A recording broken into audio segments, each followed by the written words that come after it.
Querían conocer los peligros del sertón: sequía, hambre, serpientes venenosas. Pero cuando los aullidos comenzaron y la sangre tiñó el polvo, descubrieron que el verdadero monstruo no era de este mundo. Un pueblo entero secuestrado por los terrores nocturnos, 4 hombres contra una bestia maldito, su única arma una antigua leyenda y una única bala de plata. Prepárate para una historia donde el miedo tiene garras y la noche esconde el indescriptible. Antes de empezar, quiero agradecer a todos los que comentaron y les gustó el video. Esto nos ayuda mucho. Indica desde dónde estás viendo el video. Ahora, vamos con el informe de hoy. Pozo Fundo era uno de esos lugares que el mapa insistía en olvidar. Un puñado de casas de barro y tejas desgastadas salpicaban aquí y pegados a una depresión en el suelo, como si se hubieran deslizado allí, y decidió quedarse. Alrededor, la caatinga se extendía terca y espinosa, pintando el paisaje con tonos grises y marrones la mayor parte del año. La vida allí era ciclo lento, marcado por el sol implacable que castigaba durante el día y por la luna que, cuando estaba lleno, arrojaba una luz plateada sobre el silencio de la noche, convirtiéndose en la única confidente de la angustia y las esperanzas de sus pocos habitantes. Doña Cefa, con su cabello, que ya era del color de la nieve, desde el pico más alto que jamás había visto, y Manos Calloso, que sabía más de oraciones y tés que de escritura, observaba el sol detrás de la Serra da Cabeira, una formación rocosa que custodiaba el pueblo por el oeste. Sus ojos, pequeños y hundidos, parecían llevar la sabiduría de todas las sequías y de las pocas lluvias que ha presenciado. Mientras el cielo se tornaba naranja rojiza, casi sangrienta, susurró sus oraciones suavemente, pidiendo protección para los niños de la tierra. No muy lejos de allí, el joven Matthew, mirada inquieta y pies descalzos que conocían cada piedra del camino, pateaban una lata oxidada. Sus sueños eran más grandes que un pozo profundo. Cruzaron el Caatinga y llegó a grandes ciudades que solo conocía a través de las historias de viajeros raros. El polvo que se levantaba con cada patada se le pegaba a la piel morena y él imaginé el día en que este polvo sería solo un recuerdo lejano. La noche cayó sobre el pozo, profundo como una manta pesada, trayendo consigo un silencio diferente. No era el silencio habitual de la paz del sertón, donde se podía oír el canto de los grillos o el ulular lejano de un búho. Era un silencio que parecía contener la respiración, denso, como si el aire mismo estaba esperando algo. De repente, hacia el arroyo seco, donde la vegetación era un poco más espesa, el ladrido agonizante del sultán, el perro callejero, el flaco ladrido de Inarrita atravesó el silencio. No era un ladrido de advertencia, ni siquiera una pelea con otro animal.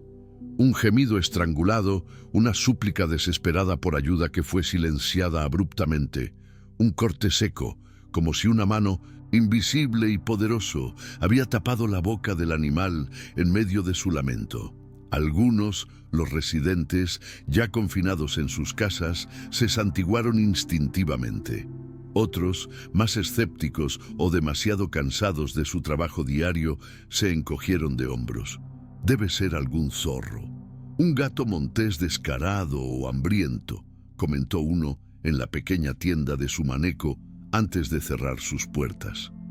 La vida en Pozo Fundo ya estaba llena de peligros.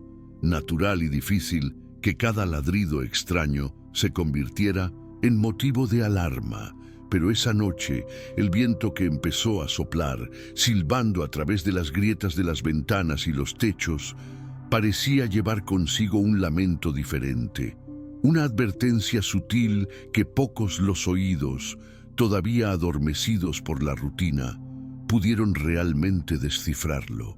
Había algo diferente en el polvo de Pozo Fundo. A la mañana siguiente, en Pozo Fundo, amaneció con el sol ya en su cenit. como si quisiera borrar rápidamente cualquier rastro de la extrañeza de la noche anterior. Pero el recuerdo del ladrido interrumpido de Sultán flotaba en el aire, sutil como la niebla matutina que pronto se disiparía. El señor Joca, hombre de pocas palabras y muchas arrugas, fue el primero en notar que la normalidad había sido solo una fachada.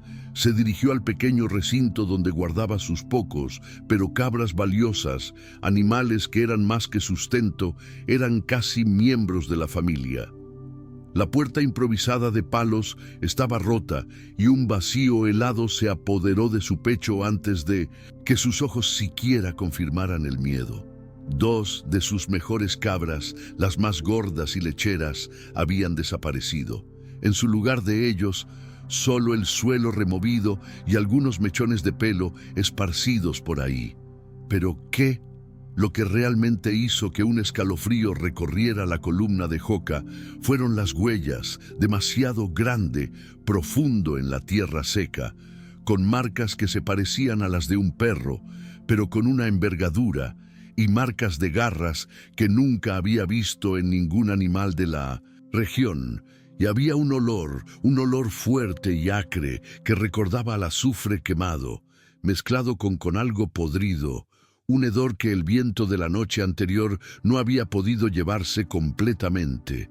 No era un animal local, murmuró para sí mismo, con el corazón encogido, mirando en la inmensidad de la caínga, que se extendía más allá de su propiedad. Ahora parecía más amenazante.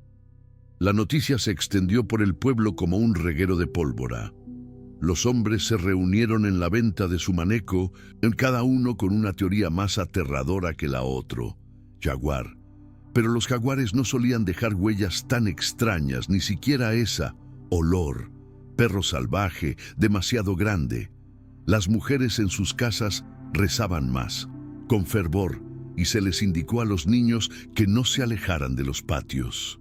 Cuando volvió a caer la noche, trajo consigo una aprensión palpable. Las estrellas parecían más distantes y en la luna, ahora un poco más llena, iluminaba un paisaje que había perdido su encanto pacífico. Y entonces hubo un sonido que hizo que la sangre corriera fría en las venas de cada uno.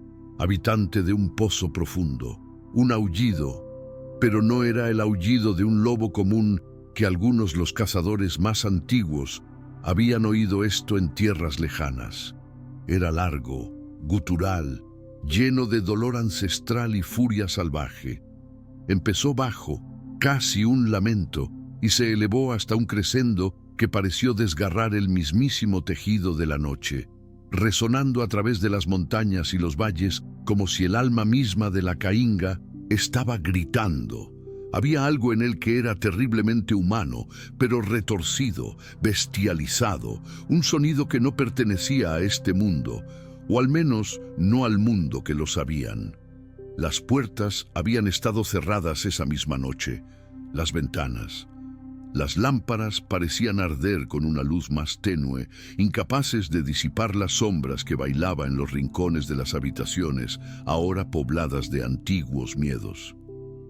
El aullido se repite más cerca esta vez, pareciendo venir de la dirección del antiguo cementerio, abandonado. Nadie se atrevía a mirar afuera. El miedo una vez fue un susurro, ahora fue un grito silencioso en el corazón de Pozo Fundo. La noche se alargó en Pozo Profundo, largo y tortuoso. Cada sombra, un monstruo en potencia. Cada chasquido de la vieja madera de las casas presagiaba lo peor. El espantoso aullido había cesado, pero dejó un eco de pavor que resonó en el silencio opresivo. Muchos no pegaron ojo, oídos atentos al más mínimo ruido del exterior, con el corazón latiendo desbocado en su pecho. La luna, ahora casi en medio del cielo, bañaba el pueblo con una luz pálida y fantasmal que me asustó más que me tranquilizó.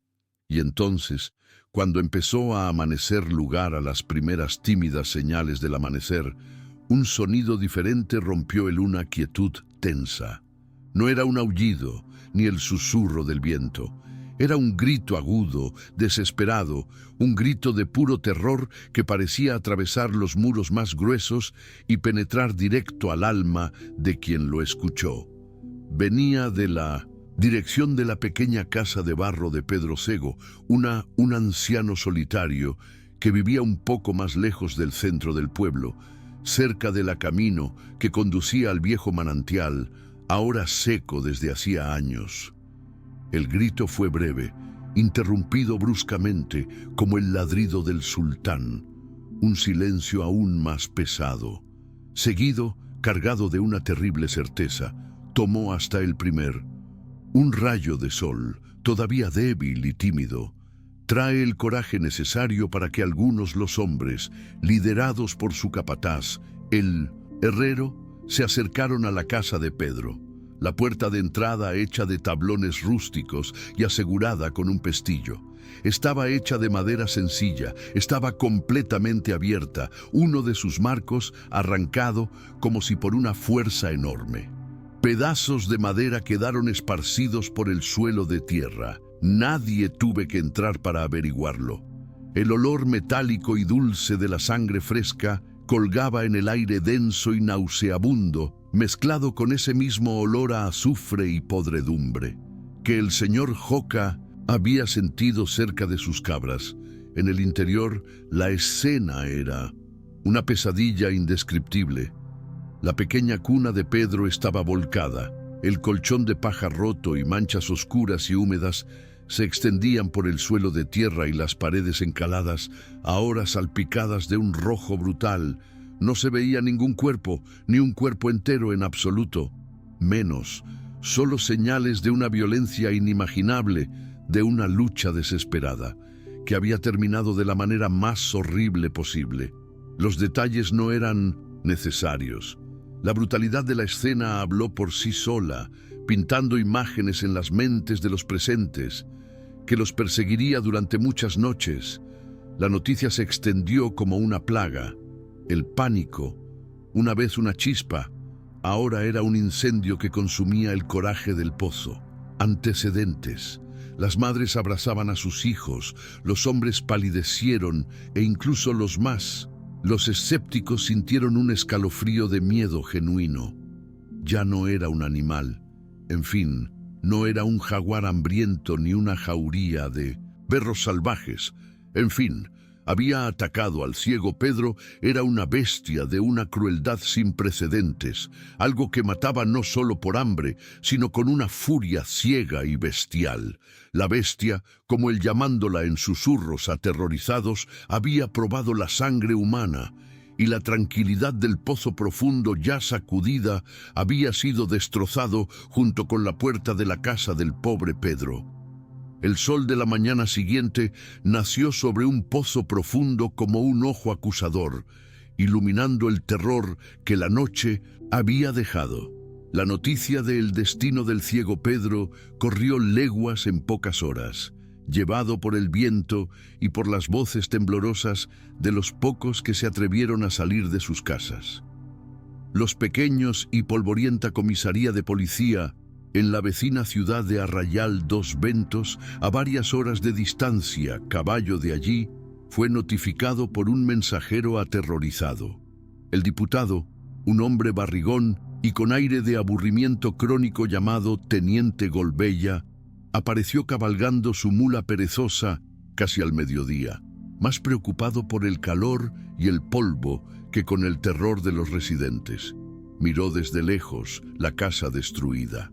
Se rascó la barbilla y decretó con la autoridad de alguien que no quería involucrarse.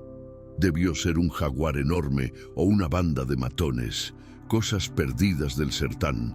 Reza un rosario y cierra bien las puertas, y con que se dio la vuelta, dejando tras de sí un rastro de indignación y desesperanza. Pero los ancianos de Pozo Fundo, aquellos cuyas vidas fueron tejidas con los hilos de la sabiduría popular y las leyendas de la Caatinga, sabían que no era tan simple. El coronel Ignacio, un hombre de postura erguida a pesar de su edad, cuyas sus ojos habían visto más lunas y desgracias que la mayoría, observó la escena con una gravedad sombría. Sus manos, que una vez habían sujetado firmemente las riendas de los caballos salvajes y el barril de los trabucos, en tiempos más antiguos turbulento, ahora apretado en puños. «Esto no es obra de un animal común, ni de un hombre», dijo con voz ronca pero firme al pequeño grupo que se había reunido. Se habían formado a su alrededor, entre ellos el párroco de la capilla, el padre Cicerón, un joven recién llegado del seminario y visiblemente conmocionado. Con la inacción de las autoridades formales, la responsabilidad recaía sobre los hombros de los comunidad, y el coronel Ignacio, por instinto y la urgencia de la situación, sabía lo que había que hacer. Esa misma tarde, cuando el sol empezó a ponerse desciende, tiñendo el cielo con los mismos colores premonitorios de la noche anterior, convocó una reunión en la terraza de su casa, la más grande y antigua del pueblo. No llamó a todos, solo a aquellos que sabía que tenían el coraje y la habilidad necesaria para enfrentar el desconocido. El primero en llegar fue C. Dalúa, joven, delgado, de piel bronceada, por el sol y los ojos que parecían ver a través de las cosas. Nadie sabía los secretos de la cainga como él. Sus pies descalzos parecían leer el suelo y sus oídos captaron el más leve susurro del viento. Poco después de entrar al patio Tiao, conocido como el cuchillo sin filo, no por la falta de filo de su cuchillo, sino porque la forma brutal y directa en que resolvía cualquier disputa. Fuerte como un toro, su coraje rayaba en la temeridad, pero su lealtad era incuestionable. Porque finalmente llegó Bento, un hombre ya encorvado por la edad, pero con una mirada viva y un recuerdo que guardaba las oraciones, bendiciones y historias de cosas malas, de apariciones y criaturas de la noche, incluidos los temibles hombres lobo, que muchos los consideraban solo cuentos para asustar a los niños. «Hasta ahora, amigos», comenzó el coronel Ignacio, su voz resonando en el tenso silencio de la sala. «Balcón, el pozo profundo está bajo ataque. Sea lo que sea, ya está. Probé la sangre y no me detengo. Las autoridades nos han dado la espalda. Si no hacemos nada, nos perseguirán uno por uno». Miró a cada uno de ellos. «La ciudad está bajo ataque, así que nosotros los cazadores tenemos que reúnanse y vayan tras esta bestia». El miedo era palpable en el aire, pero bajo el liderazgo de Coronel, una chispa de determinación comenzó a brillar en los ojos de los hombres. La cacería estaba a punto de comenzar. La decisión estaba tomada. Mientras el resto del pozo profundo, escondidos tras puertas cerradas y ventanas con pestillos, los 4 hombres se estaban preparando. El arsenal era modesto, pero era lo que tenían. Escopetas viejas, cartucho, algunos con cañones oxidados, machetes afilados brillar bajo la luz vacilante de las lámparas y la fe obstinada de los que no tuvo más alternativa que luchar. El señor Bento murmuró antiguas oraciones sobre las armas, rociándolas con agua bendita, lo que el padre Cicerón, todavía pálido, pero tratando de demostrar firmeza, había traído de la capilla. Cada gesto estaba cargado de una solemnidad sombría, la conciencia del peligro que correrían pesando sobre ellos. La luna, casi en su máximo esplendor, arrojaba una luz fría y azulada sobre la Caatinga, mientras el pequeño grupo dejaba atrás las últimas casas del pueblo. El silencio de la noche era diferente. Ahora que estaban inmersos en él, ya no era el silencio opresivo que sentían. Dentro de las casas no hay más que un silencio vivo, lleno de clics, susurros y susurro de hojas secas, que podría ser cualquier cosa, un pequeño animal nocturno o la aproximación sigilosa de propia muerte. Cada Sombra se alargaba y danzaba siniestramente, y la vegetación retorcida de la cainga parecía transformarse en figuras monstruosas a los ojos tensos de los cazadores. Seda Lua caminaba delante, moviéndose con la agilidad de un gato montés, con sus ojos recorriendo el suelo, los arbustos, cada grieta del terreno. Sus sentidos agudizados eran su mejor oportunidad de encontrar el criatura antes de que los encontrara. El coronel Ignacio estaba justo detrás, escopeta en mano, su experiencia en cacerías antiguas, guiando sus pasos firmes. Cuchillo sin filo Thion, con el machete en la mano, parecía vibrar con una mezcla de miedo y excitación contenida, mientras su benefactor, más atrás, sostenía un crucifijo de madera oscura, sus labios moviéndose en oraciones silenciosas. No pasó mucho tiempo antes de que Seda Lua se detuvo bruscamente, levantó la mano, se agachó y señaló al suelo, arenoso. Allí, inconfundibles a la luz de la luna, estaban las enormes huellas de profundidad con la clara marca de garras largas y afiladas que parecían haber desgarrado la tierra. Eran más grandes que cualquier huella de jaguar o de cualquier otro depredador conocido en esos lugares. Y una vez más, ese olor, un olor sutil pero persistente a azufre y podredumbre, impregnaba el aire alrededor de las huellas. ¡Es él!, Seda Lua susurró, su voz apenas por encima de un susurro. Y él es fresco. Pasó por aquí hace poco. Siguieron el rastro con mucha precaución. Las huellas los guiaron a través de esbeltos mandacaros y chiquiches erizados, adentrándose cada vez más en la hostil cainga. El frío viento nocturno silbaba entre las espinas, creando una melodía fantasmal que aumentaba la tensión. La partitura errática parecía bordear la base de las montañas Calavera y luego, inesperadamente, descender hacia una zona más baja y sombreada, donde la vegetación era más densa y antigua. Era el camino que conducía al antiguo cementerio abandonado con un pozo profundo, un lugar que los residentes lo evitaban incluso durante el día, atormentados por historias de almas, golpes y encuentros macabros. El aire allí pareció enfriarse de repente, más pesado, como si el lugar mismo exudara un aura de desesperación y maldad.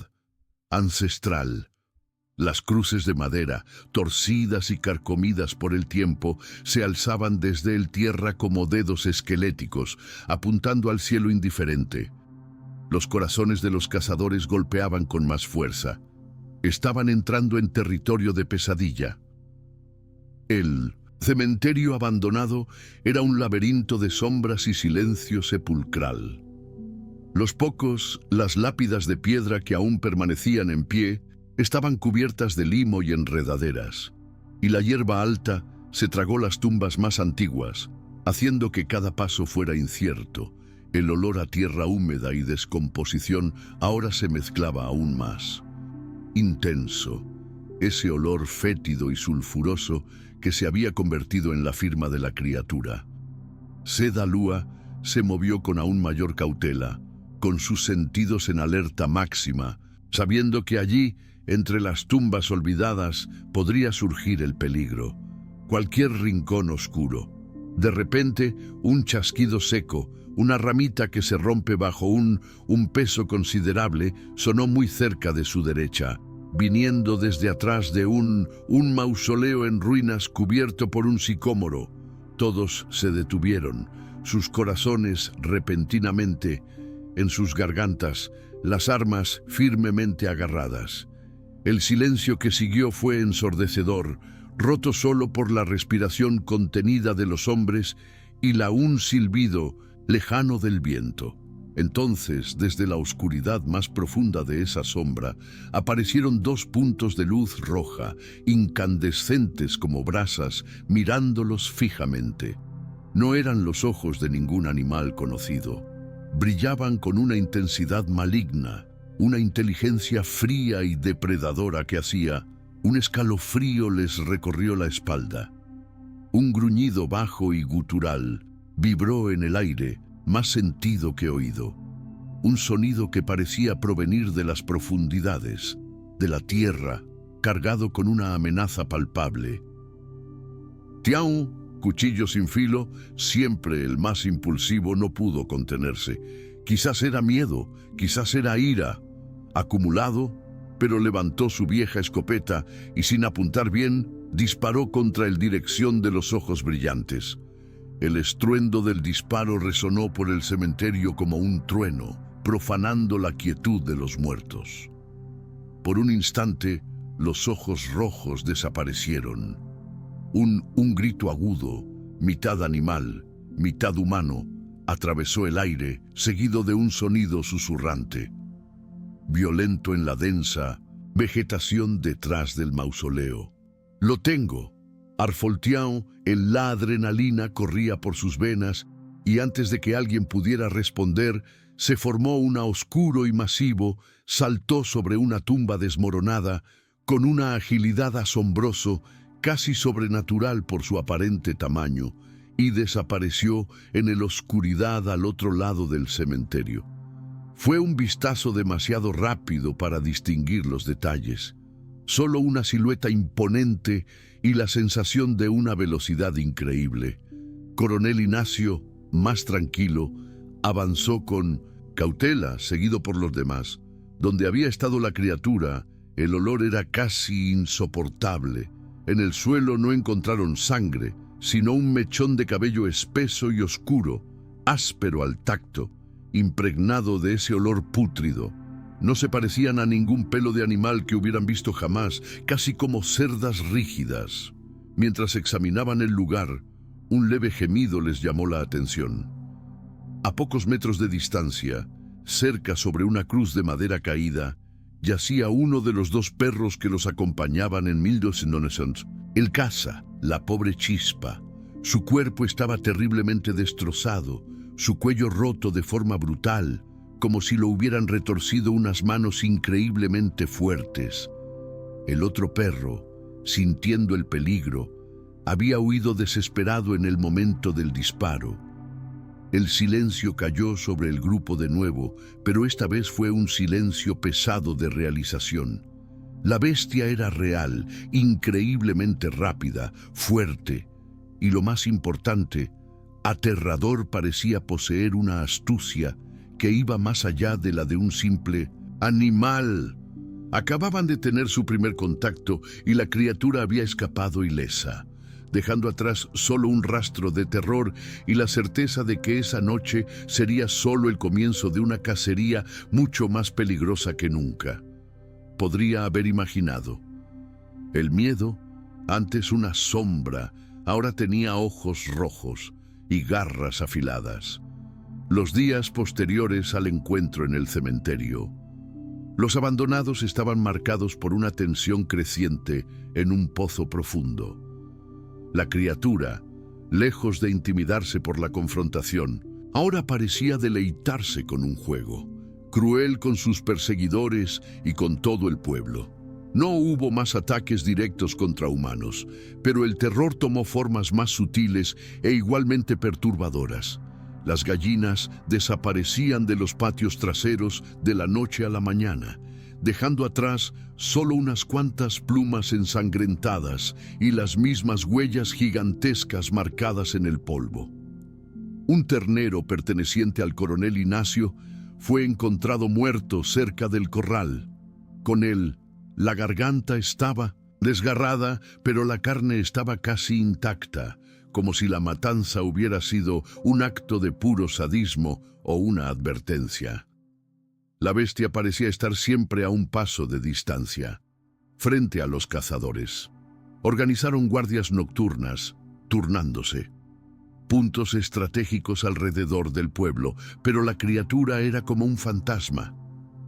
A veces se oía su aullido lejano, que resonaba desde una nueva dirección cada noche, como si estuviera dando vueltas en el pozo profundo, burlándose de tus esfuerzos.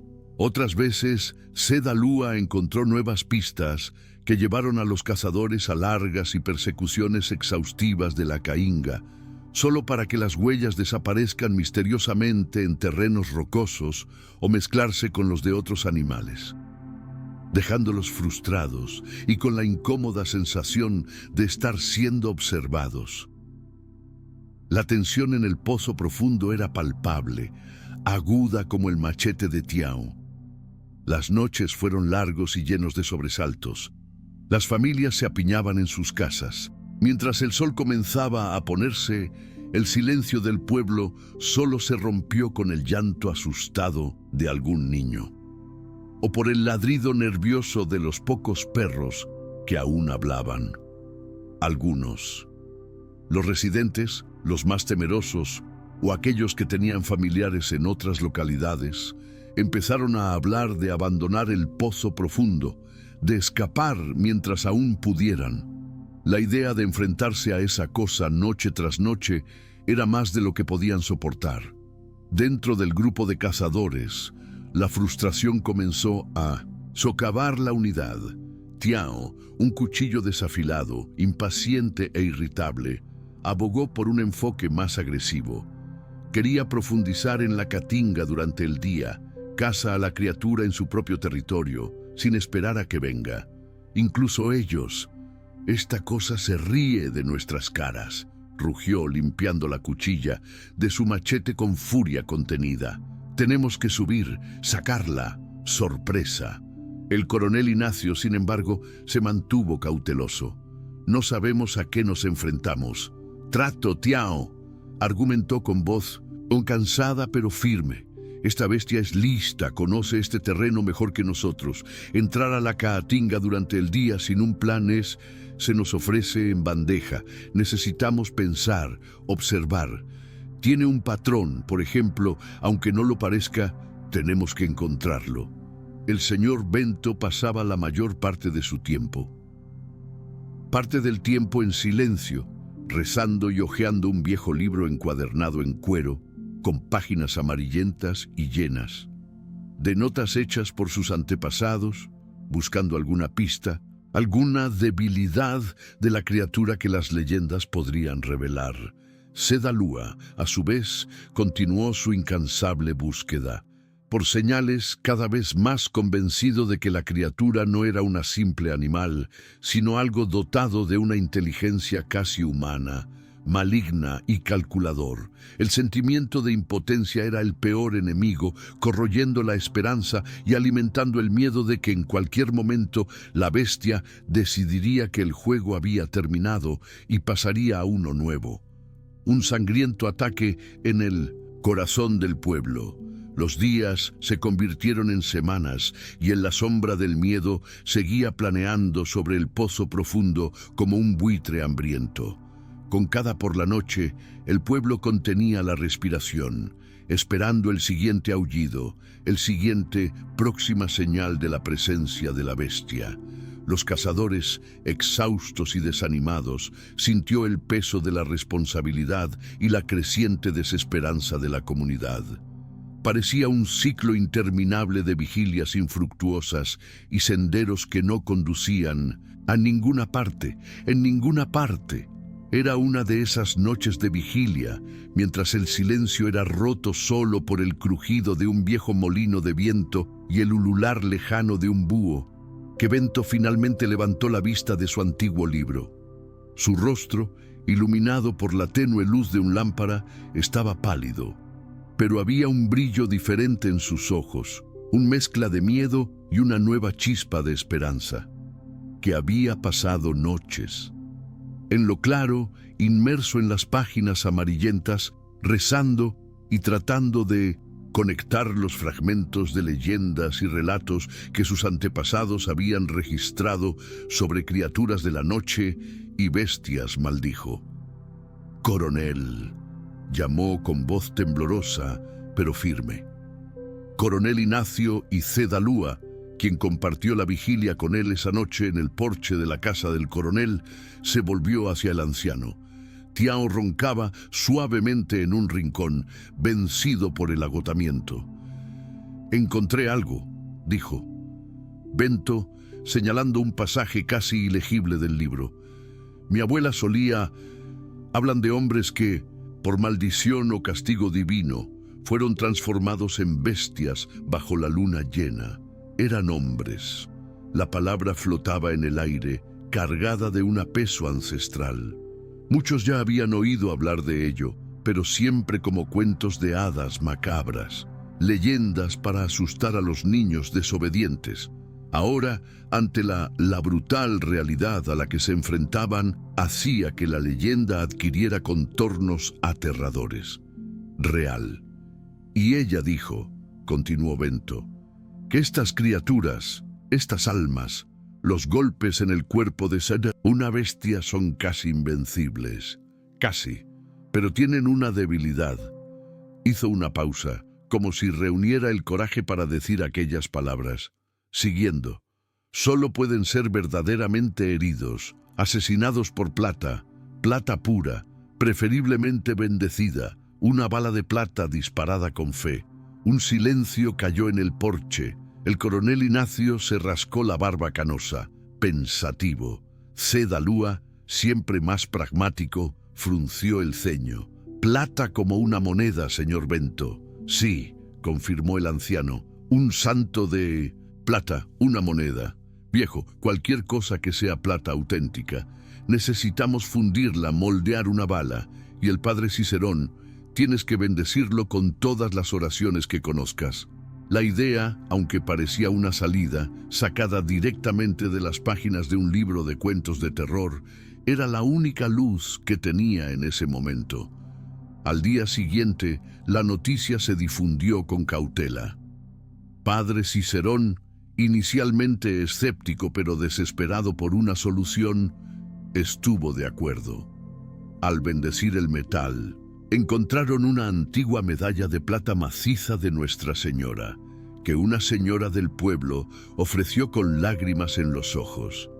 Bajo la atenta mirada de su Bento, el herrero Antenor, con manos hábiles, fundió la plata con cuidadosamente y le dio forma de una sola bala brillante. Era pequeña, pero cargaba con el peso de toda la esperanza de un pozo profundo.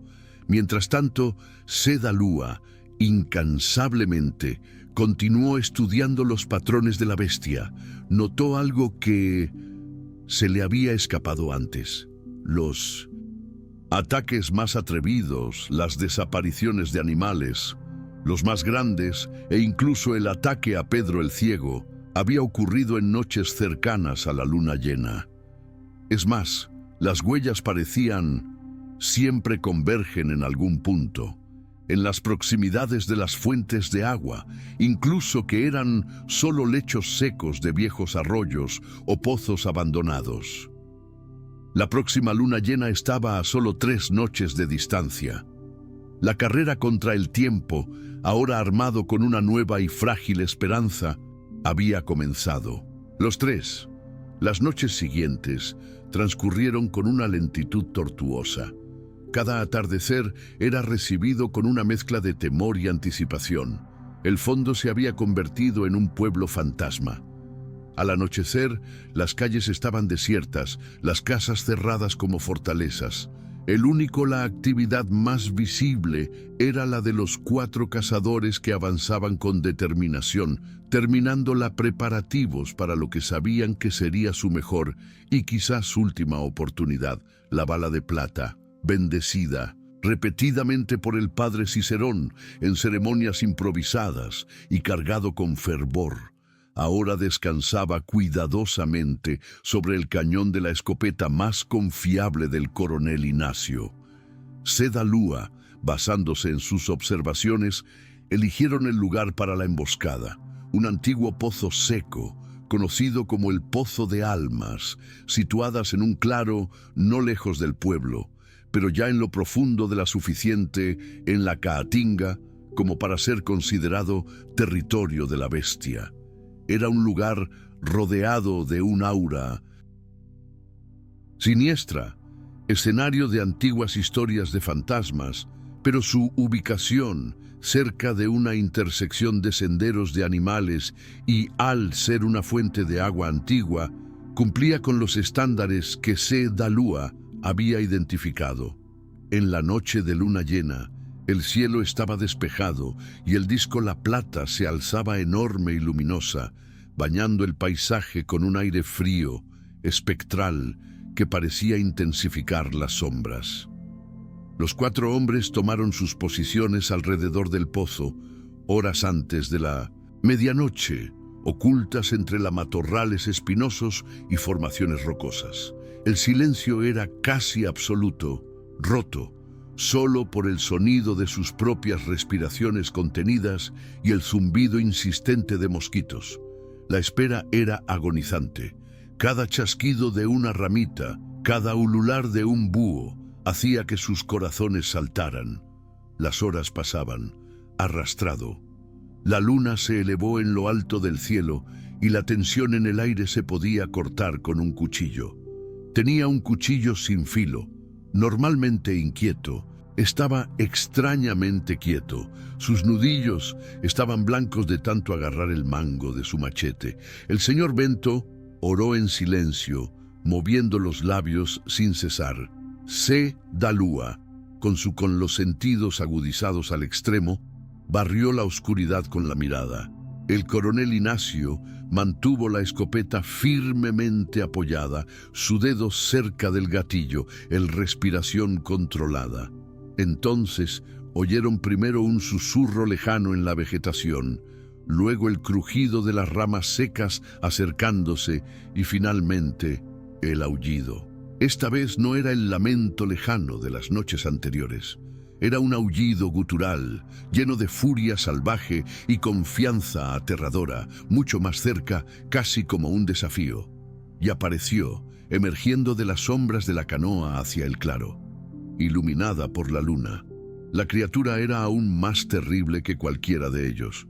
Podría haber imaginado o recordado el breve encuentro en el cementerio. Era inmenso, inclinado poderosas patas que terminaban en garras largas y afiladas.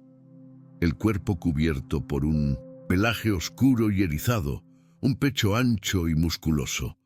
La cabeza era una horrible fusión de lobo y hombre, con un hocico alargado que gotea saliva espesa y dientes amarillentos, y dientes afilados expuestos en un gruñido constante. Pero lo peor eran los ojos, rojo como la sangre coagulada, brillando con una inteligencia maligna y una sed insaciable. La bestia se detuvo un momento en el centro del claro, olfateando el aire, moviendo la cabeza lentamente, como si sintiera la presencia de ellos. El silencio fue roto por el grito de guerra de Tiao, que saltó de su escondite blandiendo el machete, tratando de atraer la atención de la criatura y darle una oportunidad al coronel Ignacio. La pelea fue brutal y caótica. La bestia se movió, con una velocidad y una fuerza que desafiaban la lógica, sus garras atravesando el aire. Tiao, valiente pero en desventaja, esquivó y golpeó con el machete, que solo logró hacer rasguños superficiales en el espeso pelaje de la bestia, que parecía ignorar los golpes menores. Sedalúa, desde su posición, golpeó una antorcha encendida en el costado de la criatura, que dejó escapar un rugido de dolor y ira, volviéndose momentáneamente hacia la llama. Fue la apertura que el coronel Ignacio esperó. Con el corazón latiendo como un tambor de guerra, levantó la escopeta, apuntó al ancho pecho de la bestia, que ahora se giraba hacia él, y apretó el gatillo. El estallido resonó a través de la noche, más fuerte y más definitivo que cualquier otro sonido. Para un instante que pareció una eternidad, no pasó nada. La criatura simplemente se tambaleó, como si lo hubiera golpeado una fuerza invisible.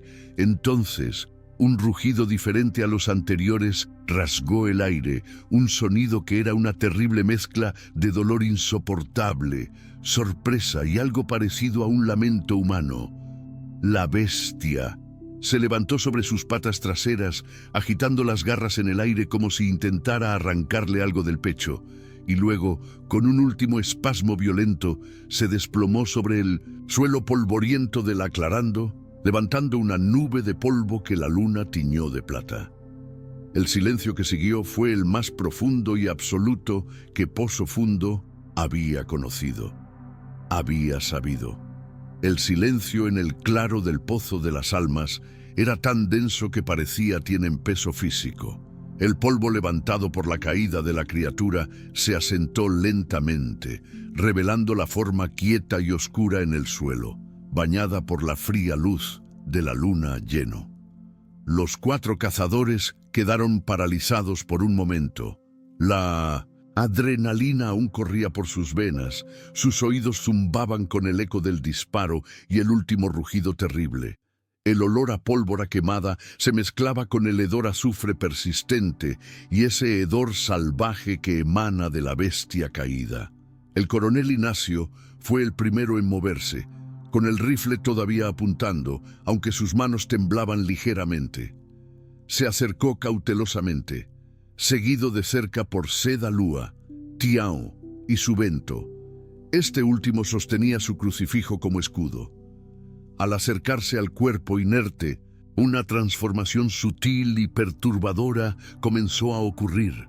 Bajo sus miradas atónitas, la forma masiva y bestial pareció encogerse. Los pelos, los dientes oscuros y gruesos se retraen, las garras afiladas se reducen, el hocico alargado, retrocediendo. En pocos minutos, lo que yacía en el suelo polvoriento, con una mancha oscura y húmeda, se extendía por su pecho donde la bala de plata lo había alcanzado. Era algo que, aunque todavía distorsionado y con rasgos animalescos, recordaba vagamente la forma de un hombre desconocido para ellos, tal vez un maldito mandarín que había encontrado su terrible fin en aquellos parajes, o algún antiguo residente cuyas leyendas se han perdido en el tiempo. El misterio de su identidad permanecería, pero el terror que representaba finalmente fue extinto. Lo lograron. El hombre lobo de Pozo Fundo estaba muerto. El agotamiento se abalanzó sobre ellos como una ola. Tiao, que había luchado con furia salvaje, dejó caer el machete al suelo con los brazos pesados, el cuerpo cubierto de arañazos y sudor. Seda Lua estaba sentado sobre una roca y respiraba con dificultad. Subento se arrodilló y comenzó a orar en voz alta, ferviente y conmovido. El coronel Ignacio finalmente bajó su rifle, su alivio visible. En su rostro arrugado, decidieron no mover el cuerpo esa noche, solo cubrirlo con ramas y hojas como un último y sombrío rito. Al amanecer, con los primeros rayos de sol dorando el Caatinga, regresaron a la aldea. No llevaban un trofeo macabro, sino la noticia de su victoria se extendió incluso antes de que llegaran al centro de Pozo Fundo. El padre Cicerón, que había pasado la noche velando en la capilla, fue el primero en verlos, regresando exhausto, pero en su conjunto. La reacción del pueblo fue una explosión de emociones contenidas. Primero, incredulidad, seguida de un alivio tan profundo que muchos rompieron a llorar. Gritos de alegría se mezclaron a oraciones de acción de gracias. Las puertas y ventanas, previamente selladas por el miedo, se abrieron para dar la bienvenida a los héroes. Las historias del enfrentamiento en el claro comenzaron a contarse, aún fragmentadas, pero cargados con la intensidad de la experiencia vivida. Los muertos, como el ciego Pedro y en las primeras víctimas animales, fueron recordadas con tristeza, pero ahora también con la sensación de que su muerte no fue en vano. La ciudad, la pequeña y sufriente Pozo Profundo, finalmente encontró la paz de nuevo. Las campanas de la capilla polvorientas y raramente usado sonó ese día, un sonido festivo y esperanzador que resonó en toda la región. En los días y años siguientes, la valentía del coronel Ignacio, Seda Lua, Tío Facacega y Subento se convirtió en material para canciones e historias contadas alrededor de la fogata. Cada uno de ellos, una vez hombres comunes, ahora eran los defensores del Pozo Profundo, el asesinos de la bestia.